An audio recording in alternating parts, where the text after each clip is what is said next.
وَمَا خَلَقْتُ الْجِنَّ وَالْإِنسَ إِلَّا لِيَعْبُدُونِ. Bismillahirrahmanirrahim. Assalamualaikum warahmatullahi wabarakatuh.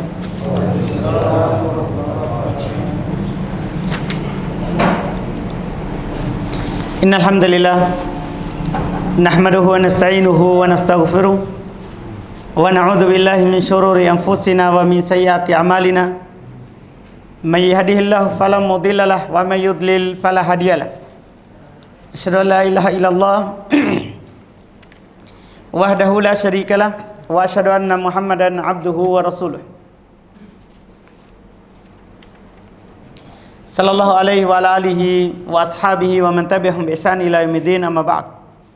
Kaum muslimin jemaah salat maghrib rahimani wa rahimakumullah. Alhamdulillah, di malam hari ini kembali kita baca kitab Bulughul Maram karya Al-Hafidz Ibn Hajar rahimahullahu ta'ala. Kita masih di hadits 536 di cetakan saya. Masih di pembahasan kitab Al-Janaiz. Setelah di pertemuan yang lalu kita selesai dari pembahasan memandikan jenazah, caranya.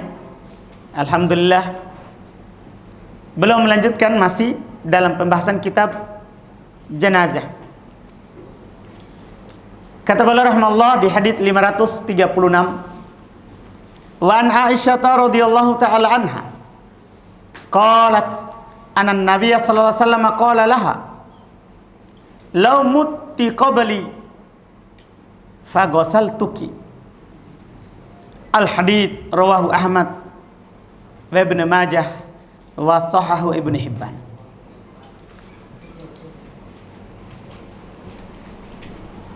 Kata beliau rahimahullah dari Aisyah radhiyallahu taala anha, beliau berkata, Nabi sallallahu alaihi wasallam berkata kepadanya, "Lau mutti qabli, seandainya kamu meninggal sebelumku, faghasaltuki, maka saya akan memandikanmu." Demikian pula hadits kedua, an Asma binti Umais radhiyallahu taala anha anna Fatimah radhiyallahu taala anha awsat ayyughassilaha Ali. Rawahu Ad-Daruqutni. Yang ini haditsnya diriwayatkan oleh Imam Ad-Daruqutni. Cuman hadits ini dalam riwayat Imam Ad-Daruqutni ini adalah hadits yang dhaif. Hadits yang dhaif karena di dalam sanadnya ada rawi yang bernama Abdullah bin Nafi Al-Madani. Rawi ini syadidud dha'af. Rawi ini sangat lemah sekali. Jadi hadis yang kedua ini dhaif, tapi kita cukupkan hadis pertama karena sebenarnya yang beliau ingin sampaikan kepada kita adalah hukum suami memandikan istrinya atau sebaliknya. Tapi kita terjemah dulu hadis kedua yang beliau sampaikan. Dari Asma binti Umais, dia berkata bahwasanya Fatimah radhiyallahu taala anha, anak Nabi kita Muhammad sallallahu alaihi wasallam, istri dari Ali bin Abi Thalib radhiyallahu taala anhu. Kata beliau bahwasanya Fatimah radhiyallahu taala anha awsat, mewasiatkan, Fatimah mewasiatkan ayyughassilaha Ali, bahwasannya Ali yang memandikannya. Ini hadis kita sudah katakan tadi, hadis yang dhaif. Sebenarnya dari dua hadis ini beliau ingin mengatakan dua hukum kepada kita. Pertama, apa hukum suami memandikan istrinya kalau dia duluan meninggal? Itu di hadis pertama 536. Belum bawakan hadis kedua dalam riwayat Imam Ad-Daruqutni, dhaif. Yaitu apa hukumnya suami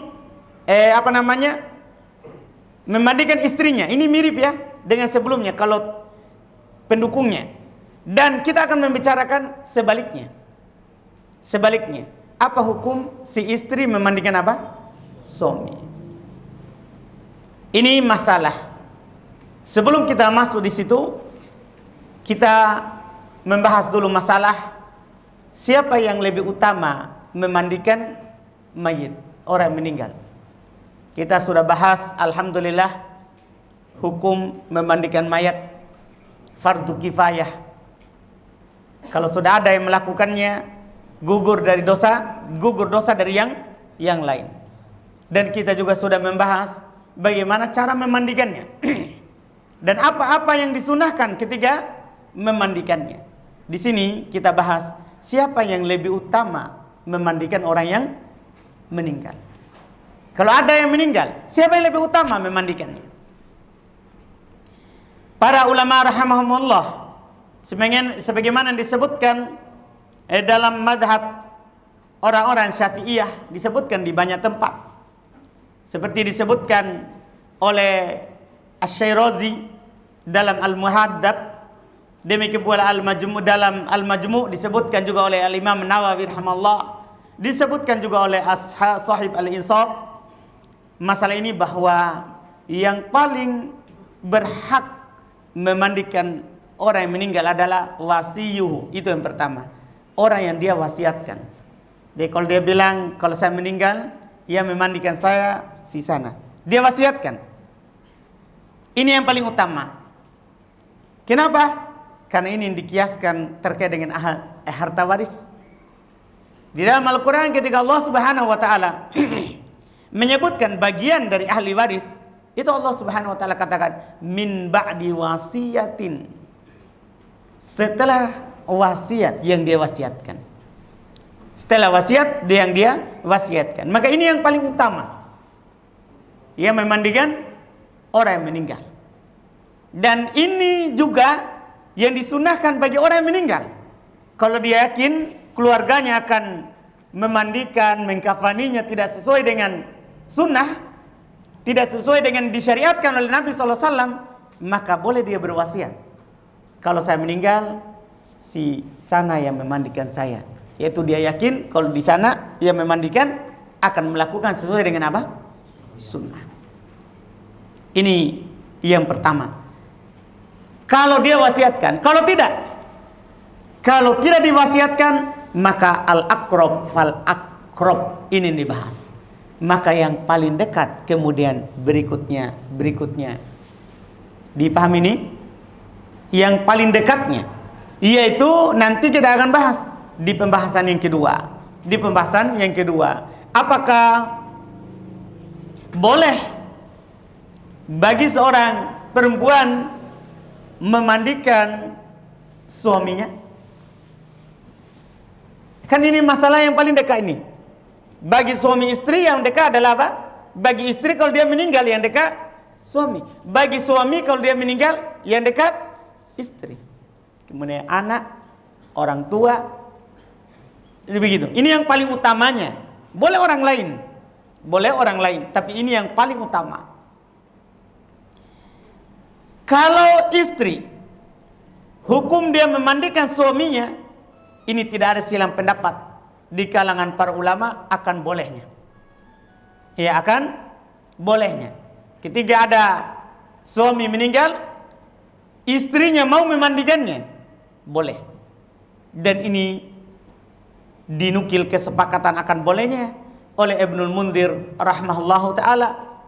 Beliau berkata akan bolehnya hal tersebut. Bahkan dikatakan oleh Imam Ahmad rahimahullah, laisa fihi ikhtilaf bainan nas. Tidak ada perselisihan di antara manusia. Akan bolehnya istri memandikan apa?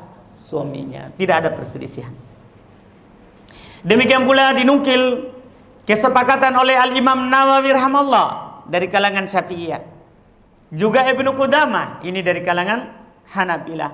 Semuanya menukil kesepakatan akan bolehnya si istri memandikan suaminya yang meninggal. Sepakat. Bagaimana sebaliknya? Tadi kan istri memandikan suami, boleh, tidak ada perselisihan. Bagaimana kalau sebaliknya? Boleh nggak suami memandikan istrinya? Ini ada perselisihan sedikit di kalangan para ulama rahimahumullah. Di pendapat orang-orang Hanafiyah dalam hal ini Abu Hanifah rahimahullah, belum menyatakan tidak boleh. Tidak boleh ketika si istri meninggal, tidak boleh suami memandikannya. Dalil dia bilang kalau sudah meninggal kan putus hubungan, bukan mahramnya lagi. Itu tadi istrinya itu mahramnya selama dia masih hidup bersama. Kalau meninggal kan bukan mahramnya lagi, tidak boleh dia sentuh. Kalau tidak boleh dia sentuh berarti tidak boleh dia mandikan. Itu kata mereka. Ini pendapat Abu Hanifah rahimahullahu ta'ala. Sementara ulama yang lain dalam hal ini, mayoritas ulama dari kalangan Syafi'iyah, Malikiyah, ya, berpendapat boleh, sebagaimana istri boleh memandikan suaminya, demikian pula suami boleh memandikan apa? Istrinya. Tidak ada masalah. Adapun yang mereka kiaskan, kan kalau sudah meninggal berarti pisah, tidak ada hubungan. Kan selama masih iddah masih bisa, yang masih dalam iddah. Yang diceraikan saja, ceraikan hidup, pisah hidup. Kapan keluar? Kalau keluar masa iddah. Bagi yang perempuan yang haid 3 kali haid, bagi yang tidak haid lagi 3 bulan. Kan setelah 3 bulan baru putus hubungannya. Ini kan masih dalam apa? Iddah. Apalagi iddahnya perempuan yang tinggal mati. Iddahnya perempuan yang tinggal mati berapa lama? 4 bulan 10 hari. Kan begitu. Tidak bisa setelah meninggal masih dalam hubungan dan ikatan. Jelas kan? Makanya kalau dia ingin rujuk selama ini belum 3 kali haid, boleh langsung. Ya, atau yang tidak haid selama masih 3 bulan, boleh langsung rujuk. Cukup dia datangi istrinya, selesai. Langsung batal talaknya. Demikian pula ini. Iya. Jadi apa yang dikatakan oleh Hanafiyah tentunya tidak benar. Yang benarnya adalah madhab yang dipegang oleh mayoritas ulama rahimahumullahu ta'ala.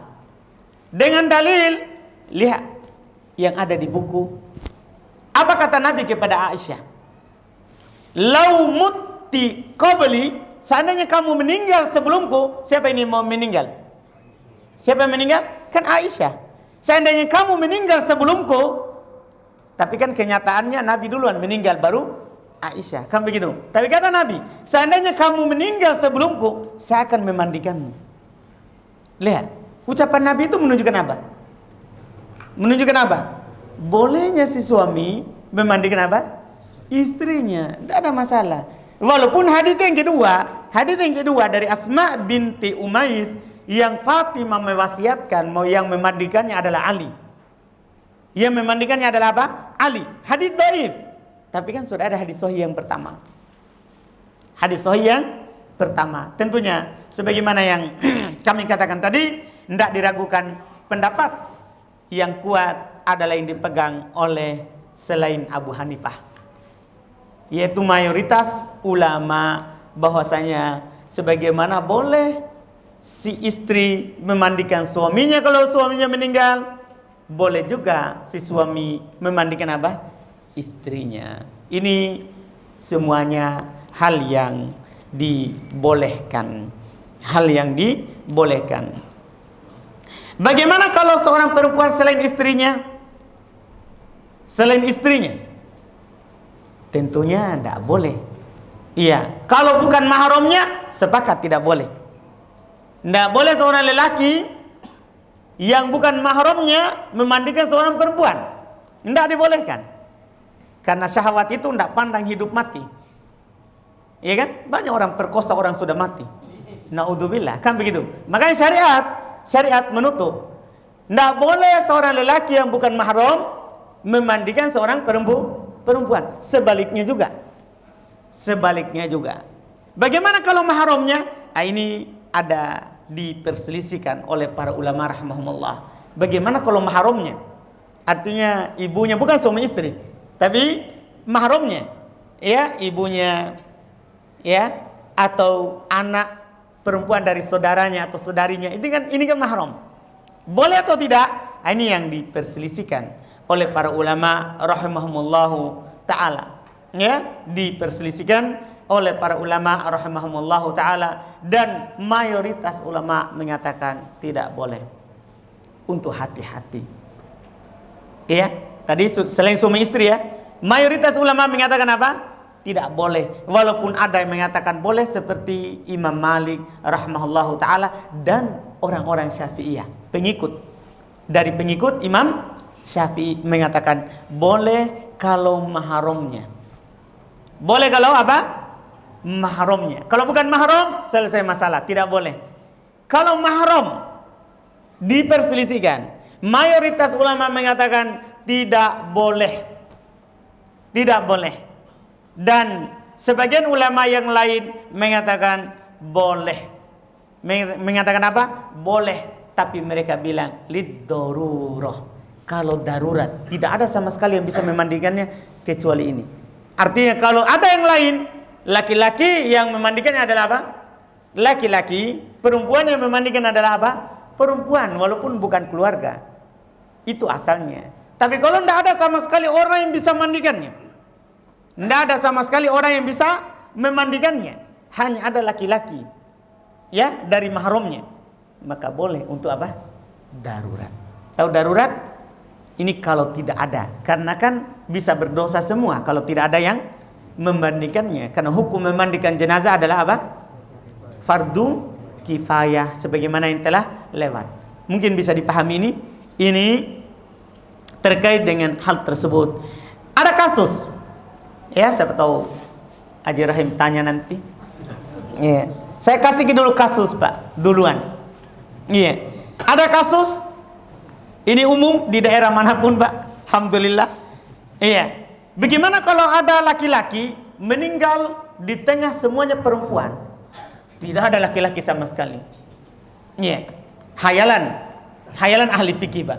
Misalnya, ada laki-laki meninggal di tengah perempuan, tidak ada laki-laki. Atau sebaliknya, ada perempuan meninggal di tengah laki-laki saja, tidak ada perempuan. Apakah dimandikan?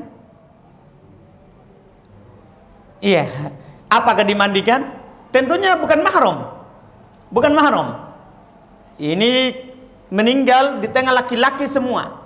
Satunya lagi meninggal, laki-laki meninggal di tengah perempuan, tidak ada laki-laki.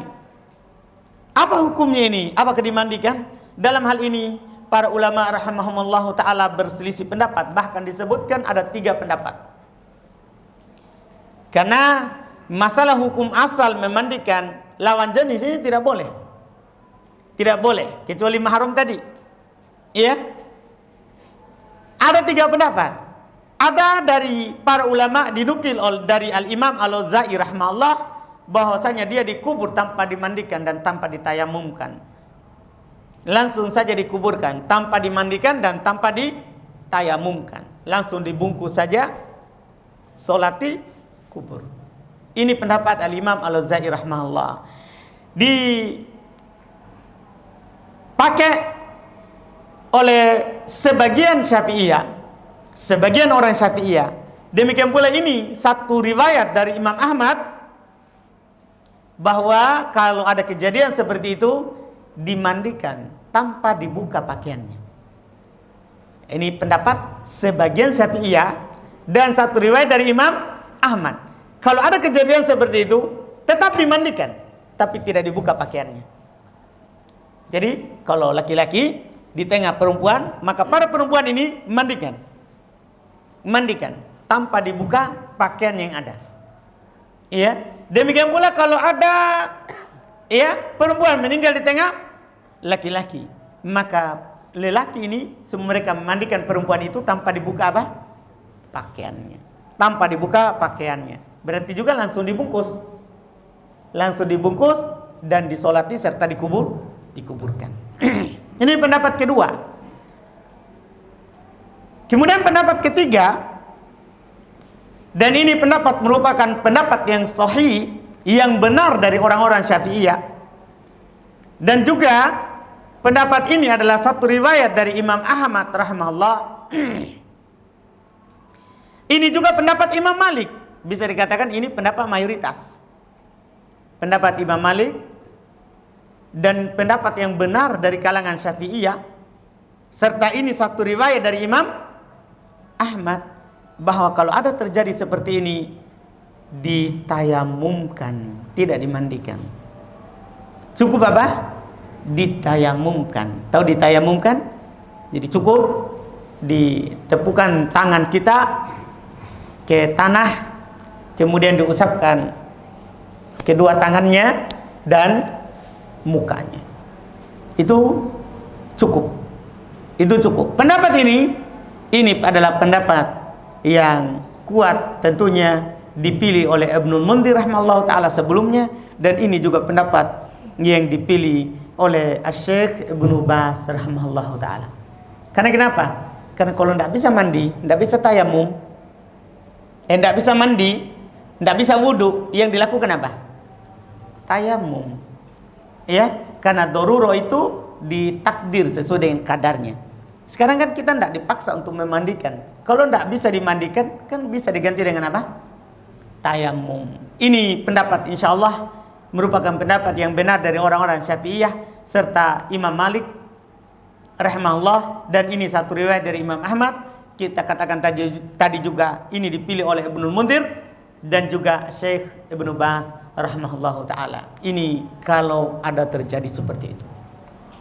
Kalau ada terjadi seperti itu, jadi ditayamumkan. Jadi ditayamumkan. Iya.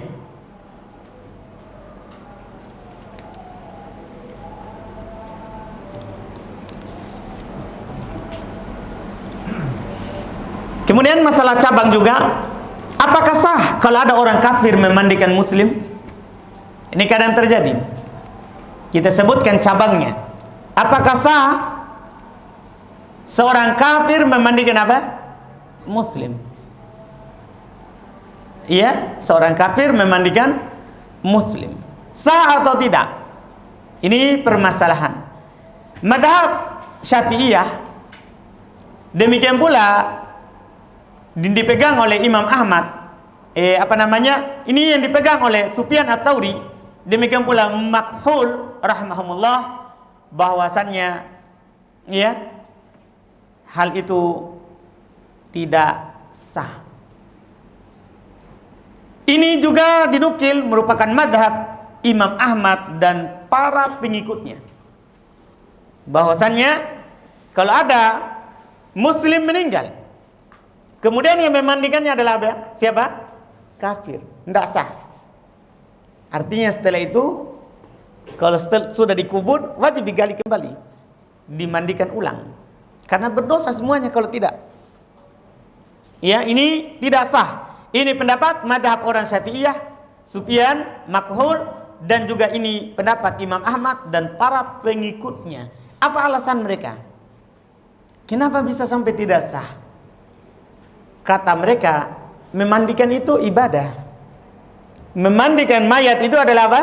Ibadah. Yang namanya ibadah tidak sah kalau tidak ada niat. Karena Nabi SAW bersabda dalam hadits riwayat Imam Al-Bukhari dan Imam Muslim dari Umar ibn Khattab, innamal amalu binniyat wa innamal likulli imri'in ma nawa. Tiada lain amalan itu tergantung pada niatnya, dan setiap orang akan mendapatkan apa yang ia niatkan. Artinya kalau tidak ada niat, tidak ada didapat apa-apa. Orang kafir walaupun dia berniat 1000 kali niat, tidak sah apapun yang dia lakukan, karena kekafirannya tidak sah. Bisa mungkin dipahami? Jadi kalau ada orang kafir beramal amalan baik, tidak sah amalannya. Tidak sah amalannya. Karena kenapa? Tidak sah ibadahnya karena kekafirannya. Karena apa? Kekafirannya. Mungkin bisa dipahami. Ini kenapa mereka pegang hal itu tidak sah. Dan ini pendapat tentunya yang benar. Ini pendapat tentunya yang benar. Bagaimana kalau sebaliknya? Tahu sebaliknya? Bagaimana kalau ada orang kafir meninggal, Pak? Apa kita mandikan? Iya, bagaimana kalau ada orang kafir meninggal? Apakah kita sebagai muslim memandikannya?